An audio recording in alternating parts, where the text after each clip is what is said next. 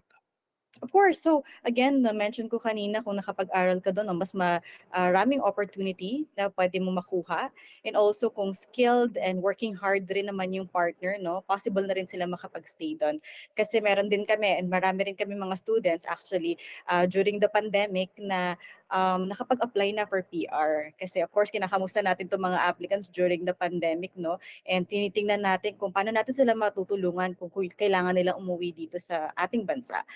But surprisingly talaga yung iba doon may trabaho, nakapag-apply ng PR. So nakikita talaga natin yung mga benefits, no, in applying for this program. That's why yun nga we highly recommend yung iba na interested na mag-progress yung career nila to apply for this kind of programs. Sorry Pat, kanina na-mention mo na yung PR, baka may mga viewers and listeners tayo na hindi naiintindihan kung ano yung ibig sabihin ng PR. Ano yung PR na yan na sinasabi mo? Permanent residency. Para makapag-apply sila doon, makapag-stay na sila eventually para maging citizen ng isang country. So maganda rin tong study program as a pathway. Okay. So yung PR parang sa US kasi kami mga kababayan tayo, familiar sila sa US yung green card, 'di ba? So para siyang green card, Yes. except sa green card hindi natin siya tinatawag na GC kasi 'pag GC iba yung dating parang GC ano 'yun? Group chat yata 'yun.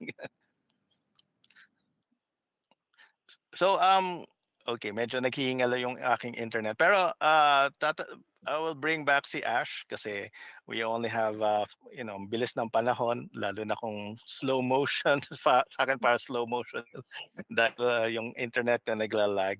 So we'll bring back Ash din and then we'll siguro uh, I check kung wala naman ako nakitang questions so far sa aking feed, but maybe towards the last few minutes we'll just have some final reminders and kung in case people want to contact you.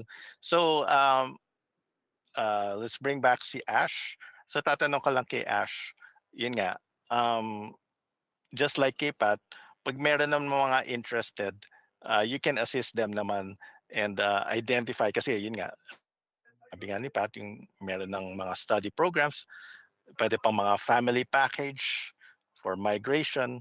Si Ash naman na-mention yung mga internship and medyo similar study internship pero medyo ibang parang pathway siya.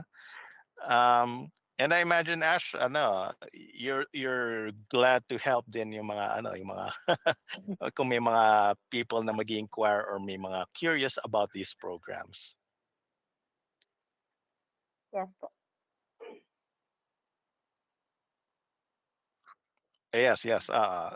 Anything Ash, sorry. Parang hindi masyadong clear siguro yung tanong ko because of the loss of but anything you want to add about these internship programs na hindi mo pa na-mention before we get to our last siguro mga parting messages and yung mga kung may mga babatiin kayo mamaya. Hi po. So for our internship program po, you can always apply anytime since ito po, ang mga positions po natin ay open all year round. Ayun po, so if you just graduated, especially po kapag fresh graduate, you can always apply for the internship and then after po nun, pag nakapag-internship, you can always go back to the US and apply naman for a level up program which is the traineeship.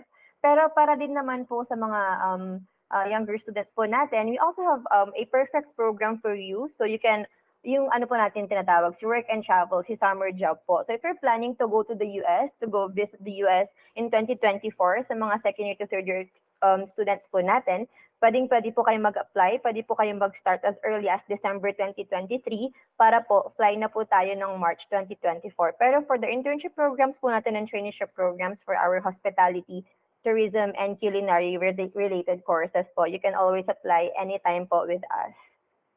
Ayun po. Ayan.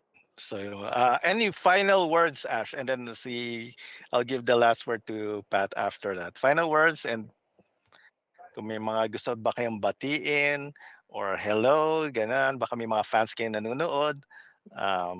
gusto niyong address, baka meron kayong mga ganyan.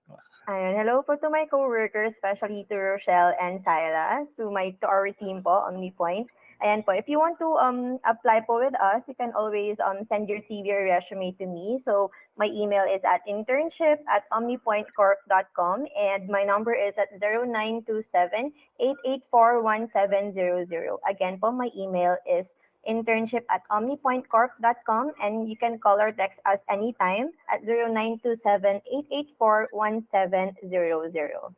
Ayun. Sure ka ba, gusto mong bigay yung number mo? Baka mamaya may mga mag-text sa'yo na tatanong kung open-minded ka, gano'n.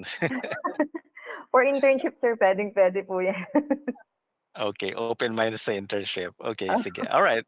It was nice to have you. And si Pat, baka you want to give some parting words to our viewers and listeners, or yun nga, mga greetings mo sa mga iyong mga fans.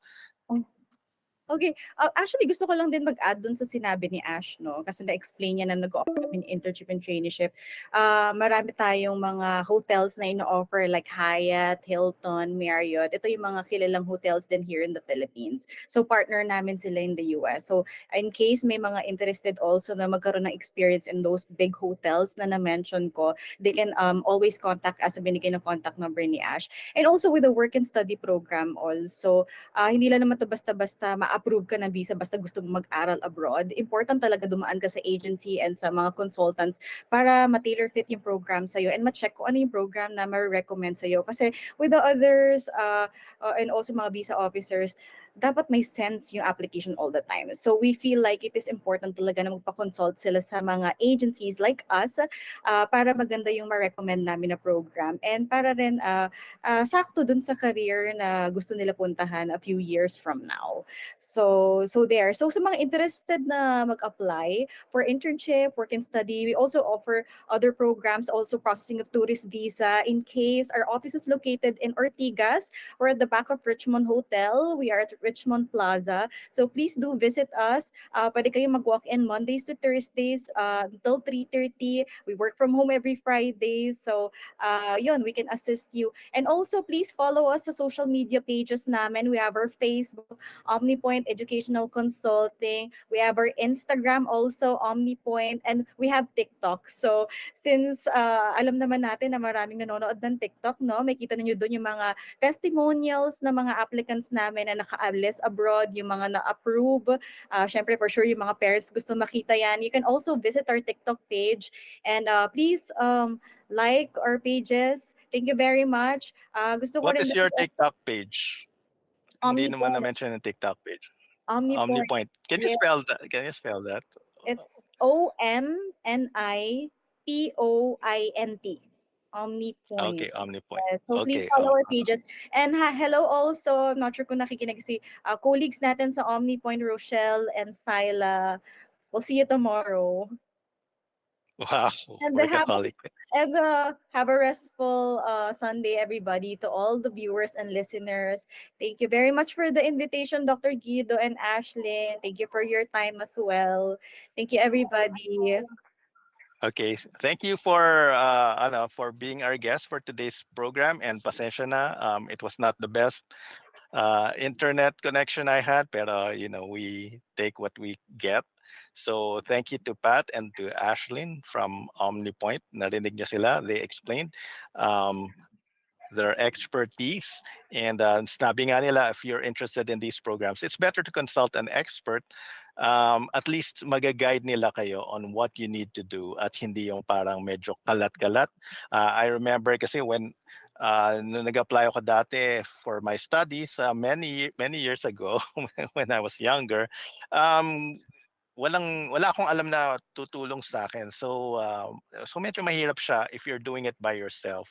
Mas maganda is someone na may expertise to guide you para talagang directed yung application. I wish I had some nice consultants like that back in my day. So thank you again for your time. It's 5:59 p.m. Sunday, June 4. This is Dr. Guida David on behalf of my colleagues and co-hosts, Dr. JD and Dr. Custer, and also our studio techs, This is Pinoy Scientist on Radio Agila DZEC 1062 Mega Manila. So see you again next Sunday. Ang host next Sunday should be Dr. JD, and then I'll be hosting again first Sunday of July. Thank you and have a good day.